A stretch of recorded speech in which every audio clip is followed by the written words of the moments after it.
السلام علیکم ورحمۃ اللہ۔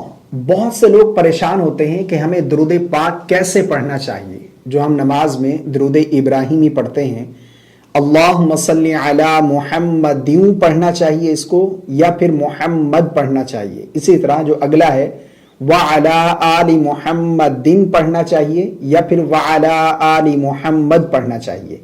بہت سارے لوگ اس حوالے سے پریشان ہوتے ہیں۔ کل ہی مجھے ایک واٹس ایپ پر میسج آیا، وہ بھی یہی بات پوچھ رہے، تو میں نے سوچا کہ اس پر ایک کلپ ضرور ریکارڈ کروایا جائے تاکہ لوگوں کی یہ جو پریشانی ہے یہ ختم کی جائے۔ درود پاک ہم نماز میں پڑھتے ہیں، یعنی آخری قعدہ میں تشہد پڑھنے کے بعد درود ابراہیمی جو پڑھا جاتا ہے، یہ ہم کیسے پڑھیں گے؟ دیکھیں، تین طرح سے آپ اس کو پڑھ سکتے ہیں۔ پہلا طریقہ، اللہم صلی علی محمد وعلی آل محمد، یعنی اگر رکنا چاہتے ہیں اللہم صلی علی محمد وعلی آل محمد کما صلیت علی ابراہیم وعلی آل ابراہیم انک حمید مجید۔ اور دوسرا، اللہم صلی علی محمد وعلی آل محمد کما صلیت علی ابراہیم وعلی آل ابراہیم انک حمید مجید۔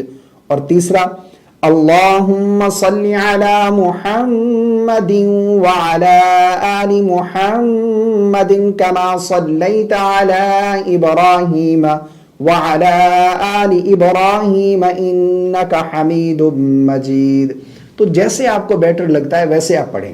یعنی اگر آپ رکنا چاہتے ہیں یہاں پر اللہم صلی علی محمد، تو پھر یہ رکیں گے یہاں پر۔ اگر نہیں رکنا چاہتے تو پھر ملا کر پڑھیں گے، محمدیوں دال واو دو زر دیوں محمدیوں وعلی آل محمد۔ اگر یہاں پر بھی نہیں رکنا چاہتے تو پھر محمدین کما صلیت علی ابراہیم وعلی آل ابراہیم انک حمید مجید۔ اسی طرح اگلا پارٹ بھی۔ تو اس بارے میں بہت زیادہ لوگ پریشان ہوتے ہیں، تو میں نے سوچا کہ اس پر ضرور کلپ ریکارڈ کروایا جائے۔ اچھا، ایک اور کامنٹ بھی آیا تھا، وہ پوچھ رہے تھے کہ سب سے چھوٹا درود پاک کون سا ہے؟ تو دیکھیں، سب سے چھوٹا اور آسان درود پاک صلی اللہ علیہ وسلم، یا پھر اس طرح بھی پڑھ سکتے ہیں صلی اللہ علیہ وآلہ وسلم، ٹھیک ہے؟ اور اس میں بھی بہت سارے لوگ غلطی کرتے ہیں، صلی وسلم، یعنی وہ کہتے ہیں کہ ہمارے نبی صلی وسلم، وسلم نہیں پڑھیں گے، صلی اللہ علیہ وسلم، صلی اللہ علیہ وسلم، یا پھر اس میں مزید اضافہ کرتے ہیں تو صلی اللہ علیہ وآلہ وسلم۔ تو یہ سب سے چھوٹا اور آسان درود پاک ہے، آپ اگر پڑھنا چاہتے ہیں تو یہ بھی پڑھ سکتے ہیں۔ مجھے امید ہے آپ کو میری باتیں سمجھ آ گئی ہوں گی۔ اللہ تعالی ہم سب کو سمجھ کی توفیق عطا فرمائے۔ اگر آپ کا بھی کوئی مسئلہ ہے تو آپ کامنٹ کر سکتے ہیں، انشاءاللہ آپ کو ضرور جواب دیا جائے گا۔ السلام علیکم ورحمۃ اللہ۔